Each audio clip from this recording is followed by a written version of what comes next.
Hey everyone, I just wanted to quickly show you this deck that I found. Well, this is actually my own homemade copy. I printed it off, but this is the Adolph Engel Lenormand deck from Berlin, Germany, late 1800s. I believe it was 1880s when this deck was created, and it has all 36 cards minus the cross. Okay, so I guess 35 cards of the regular Lenormand deck, but the numbering system is different, and it has 12 extra symbols. And obviously it doesn't have the playing card inserts. It has these, I think they're Kabbalistic symbols, sigils or something. I don't know the meanings of these because I don't have the instruction booklet. It's really hard to come by this deck. That's why I actually had to print it off myself. But what I'm trying to say is there is a connection here between this deck and the Gypsy Witch fortune telling cards. I'm going to show you what I mean. These guys. Okay. This is a complete playing card deck as well. This one doesn't have playing card symbols, but this is a Lenormand type deck using the method of distance, right? It's an American version of the Lenormand, and it has obviously how many extra cards? Like, I don't know, 15 or so extra cards in the deck. And I always wondered where the Gypsy Witch cards got their extra symbols from, right? Now we know that it most likely came from the Adolph Engel Lenormand deck. So someone must have brought it over from Germany to Chicago at some point in the early 1900s, and they basically made an American version of this deck. And if you're familiar with the Gypsy Witch deck, you will be familiar with some of the extra symbols in this one. So like I said, the numbering system is different than in the regular Lenormand deck, but is very similar to the Gypsy Witch numbering system. Okay, and again, I don't know what these Kabbalistic symbols mean. One day I hope to find out. But so these are not in order, but I'll just quickly flip through. So you can recognize this. This is the clasped hands. That's in the Gypsy Witch deck. And then, of course, these other ones are the mice and the ring. Those are in the standard Lenormand deck. And here we have the rose. To me, the rose is about romance and love. Okay, but I know that there's various meanings, different meanings for that one. The coffin. I really love the aqua or the teal background of these cards. It's just one of my favorite colors. And the house. So you can see there's a ton of like similarities between the Lenormand deck and this deck. And then of course we have the wine, which is like a very positive card about festivities and happiness and gaiety. Okay, and if you also have, hold on a sec, I'm just filming with one hand here. This deck, maybe Lenormand, you will have those extra cards as well. It has the standard 36 card Lenormand deck, and then it also has a few extra symbols.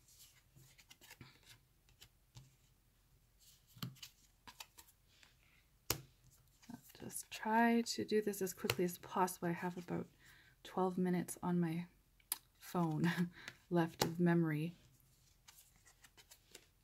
So here we have the bride. There are different meanings for this card as well. It can mean a readiness to commit, but in the Gypsy Witch deck, I think it has a different meaning. I'd have to look. I'm so used to the 36 regular deck that I don't know. I'm not too familiar with all of these, but this is like overland journey trip. Of course, this is the whips or the switch, the broom, the lily, lightning, something very sudden, usually bad, an accident or something. It has various different meanings as well. And the broken mirror, obviously bad luck or something irreversible.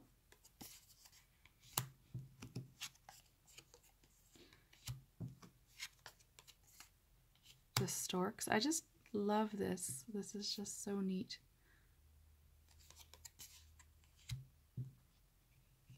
In case you're wondering about the backs of these cards, like I said, this is my homemade deck, and I actually mutilated my golden tarot deck. I had an extra golden tarot deck that was incomplete, and I decided to mutilate it. But I still have an intact golden tarot deck, so it is one of my favorite tarot decks. And it was really hard for me to do this, but I didn't know what else to use. The pig, very positive card. It's about prosperity and fortune and happiness, wealth. The Cupid, of course, that's also in the Gypsy Witch deck. The tree, the keys. So if you look at the numbers, number 4 is, I believe in the Gypsy Witch deck, is also the keys. Like the numbering is very similar to the Gypsy Witch deck. And then here we have the medal, or I think it's called the medal. It's about honor and recognition. Crossroads, the moon,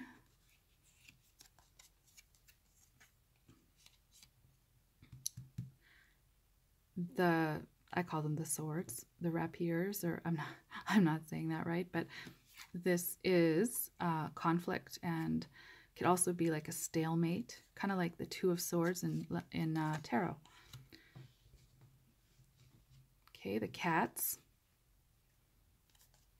the flame. This adds, or it amplifies other cards around it in a positive way. The tower, the bouquet, the birds. This is the garden. This one kind of threw me off a little bit. I didn't realize at first that this was the garden, because I was like, well, there's a river and there's a bridge. I thought maybe it's a bridge. And then, but no, this is the garden card. And of course the money safe. And the snake. The scythe. The book. The fox. I think that's the last one. So yeah, there's 48 cards in this deck.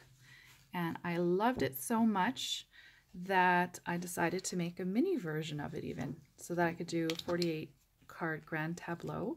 So this is a very mini version. I won't flip through it, obviously. It's the same pictures. The only difference is this has the original border on it. And I just want to show you a regular Lenormand deck. Well, this is my Dreaming Way Lenormand. So this is like playing card size. So I made this one almost the same, like it's basically playing card size. And then this one is like half the size of a playing card. See, I'll show you, you can fit 2 in there. So yeah, it's a lot of fun. You can, you know, adjust the sizes and maybe even the colors in Photoshop to make them stand out more. Mine are kind of muted, but it's just neat knowing and having the connection between the Gypsy Witch fortune-telling cards and, you know, how they came to get the extra symbols in the deck. So I think we have our answer here with this Adolph Engel Lenormand deck. And also what's interesting to note is there is another Lenormand type deck made in America called Whitman's fortune-telling cards. Okay, there's a few different variations of this deck, and they have only 36 cards. And so it is very similar to Lenormand, but it also, and I've done a flip through of this before, it also has some of the symbols from the Adolph Engel deck, like the pig, for example. See, it's very, here we have Lady Fortuna, very positive card. And I think it has like 7, yeah, the flame. And of course the numbering system is similar to the Adolph Engel deck as opposed to the traditional Lenormand deck. So I won't go, I did do a flip through of this deck in my videos, so I won't go through the whole deck, but it's all very interesting, the history of these cards.